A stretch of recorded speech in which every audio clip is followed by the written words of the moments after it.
Interviews and ఇంటర్వ్యూల్లో కూడా ఆయన ఫుల్గా వ్యాఖ్యానించడం జరుగుతుంది. అండ్ ఇక్కడ ఇంకొకటి ఏంటంటే ఇష్యూ, ఇందులో పవన్ పేరు ఎక్కడా కూడా ప్రస్తావించకపోవడం. నిన్న నారా లోకేష్ ఆయన ఇప్పుడు తెలుగుదేశం పార్టీ వర్కింగ్ ప్రెసిడెంట్, జాతీయ కార్యనిర్వాహక అధ్యక్షుడు, ముఖ్యమైన నాయకుడు, ఇంకా అందరూ మానసికంగా సిద్ధమైనారు. లోకేష్ ఎప్పుడు అనేది తప్ప ఎవరు అనే ప్రశ్న లేదు. తెలుగుదేశంలో ఎప్పుడైనా వాళ్ళు ఎప్పుడు నిర్ణయించుకుంటారనే ప్రశ్న తప్ప ఇంకోటి లేదు. సో హెయిర్ అపరెంట్ లేదా ప్రిన్స్ వెయిటింగ్ ఈ టైప్లో ఉంది ఆయన పరిస్థితి. ఈ సమయంలో ఆయన జాతీయ మీడియాకు నిన్న ఉదాహరణకు రిపబ్లిక్ టీవీ అర్నబ్ గోస్వామికి, తర్వాత ఇండియన్ ఎక్స్ప్రెస్ వాళ్ళ వీటన్నిటికీ హాజరయ్యారు. ఈ హాజరవడానికి కూడా నేపథ్యం చూడాలి. కొద్ది రోజుల కిందట ఉప ముఖ్యమంత్రి పవన్ కళ్యాణ్ వరుసగా జాతీయ మీడియాలకు ఇంటర్వ్యూలు ఇచ్చి నేను జాతీయ రాజకీయాల్లోకి ప్రవేశిస్తున్నాను, వివిధ రాష్ట్రాల నుంచి కూడా ప్రతినిధులను కలిశాను, ఢిల్లీ వేదికగా పవన్ హల్చల్ చేశారు కొద్ది రోజుల కిందట. ఆ చేసినప్పుడు ఆయన ఒక ప్రశ్న కూడా వేశారు. ఏమని, మీరు నారా లోకేష్ నాయకత్వంలోకి వస్తున్నారు కాబట్టి అక్కడ ఇబ్బందిగా ఉంటుందని మీరు తెలంగాణకు షిఫ్ట్ మారుతున్నారని కొన్ని వాదనలు ఉన్నాయి అని అడిగారు ఆయన.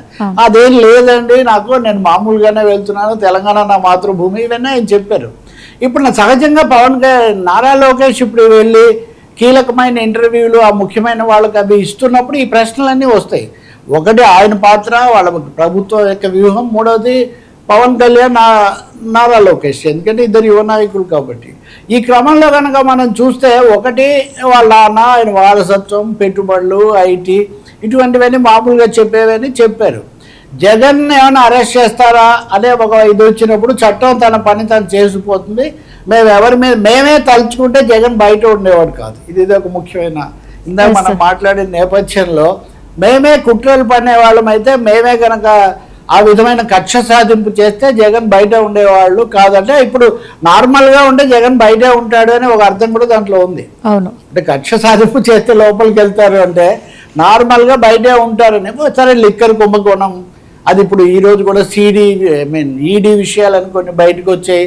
ఏం జరుగుతుంది మనం చూడాల్సి ఉంటుంది. కానీ మొత్తం మీద రెడ్ బుక్, తప్పు చేసిన వాళ్ళు తప్పించుకోలేరు, కక్ష సాధింపు చేయము, 3 మాటలు ఆయన చెప్పారు.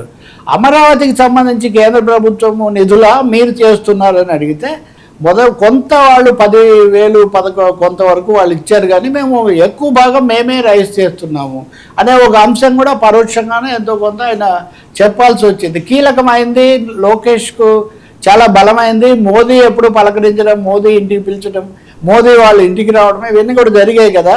మేము ఎన్డీఏకు శాశ్వతంగా బేషరతుగా మద్దతు ఇస్తాము అనే ఒక కీలకమైన రాజకీయ ప్రకటన కూడా ఆయన చేశారు. ఆయన ఢిల్లీ వేదికగా నేను పూర్తిగా బీజేపీతోనే, మోదీతోనే ఇంకా చెప్పాలంటే ఉండబోతున్నానని ఒక సందేశం కూడా ఇచ్చారు. సో ఈ క్రమంలో అస్సలు కనిపించింది పవన్ కళ్యాణ్.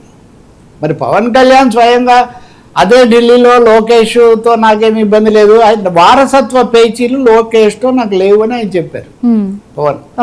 మరి ఈయన దగ్గర మరి అడిగిన వాళ్ళు సహజంగా మీడియాలో వీళ్ళంతా అనుభవంలో అడుగుతారు. అడగలేదు అంటే కొన్నిసార్లు some things are felt by their options అంటారు కదా, అవి లేకపోవడాన్ని బట్టి వాటిని మనం గుర్తించాల్సి వస్తుంది. Lokesh on his own legs నేనే అని చెప్పే ఒక సంకేతం ఇవ్వదలుచుకున్నట్టుగా ఉన్నారు. అంతవరకు ఆయన గట్టిగానే ఇచ్చారు. అయితే ఒక్క మాట మటుకు రాష్ట్ర ప్రయోజనాల విషయంలో రాజీ పడం, మేము గట్టిగానే ఉంటాము, పోట్లాడి తెచ్చుకుంటామని ఒక మాట మటుకు అని సరిపెట్టారు. మొత్తం మీద మోదీ ప్రభుత్వానికి పూర్తి సానుకూలత ప్రకటించే ఒక కార్యక్రమంగానే చూడాల్సి ఉంటుంది. అడిగిన అర్నబ్ గోస్వామి సెలక్షన్లో కూడా అది కనిపిస్తుంది. ఎందుకంటే వాట్ ఈస్ గోస్వామి అనేది అందరికీ తెలుసు కదా. అవును సార్. మరొక అంశం టార్గెట్ ప్రకాష్ రాజ్. సో ఇక్కడ ఏంటంటే ఓట్ల పేరిట వేట. సో ఈ నేపథ్యంలో మోనార్క్ అని చెప్పుకునేటువంటి ప్రకాష్ రాజ్ కూడా ఆయన రివర్స్ అవ్వడం జరిగింది సార్. అంటే ప్రకాష్ రాజు డెఫినెట్గా యాంటీ ఎస్టాబ్లిష్మెంట్,